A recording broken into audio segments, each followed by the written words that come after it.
May 17th, 18th, and 19th, Sunday, Monday, and Tuesday, the sun is in Taurus and the moon is in Aries. They're just one sign apart.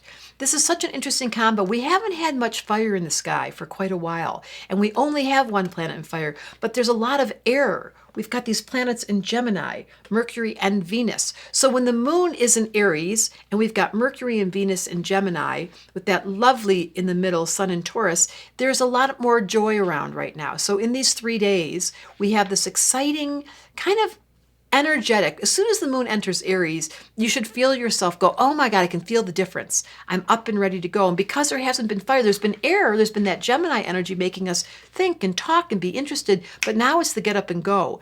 On the downside, it can get your temper going when the moon's in Aries, a little bit impulsive. It's like you've been waiting for this energy. So just be aware that while the energy is increasing and there's some fire in the sky, you might want to say to your Taurus, is there anyone in my world where I have been a little short?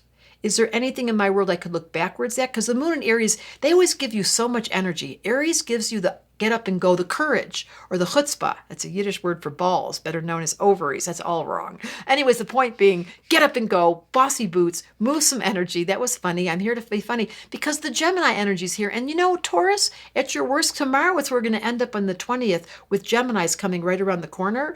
But the Taurus energy can forget sometimes to have fun. So I always say things that tickle you, and then all of a sudden the audience wakes up. And that's what's supposed to happen in life when the moon's in Aries. When you wake up during these 3 days, you better feel that get up and go. If you're not, you might want to get an astrological reading with one of my certified astrologers because something's wrong. When that energy kicks in and you're not feeling it, that means the connection's not strong. And that's where I come in.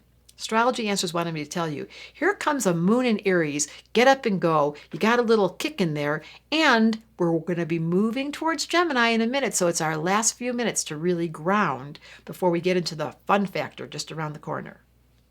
If you enjoyed this video and want to learn more about the 4 elements and what your missing element is, and then figure out how to find balance in your life so all 4 wheels in the car are balanced, you click the link in the description to grab your copy of my book, The Missing Element. I can't wait to hear what you think of it.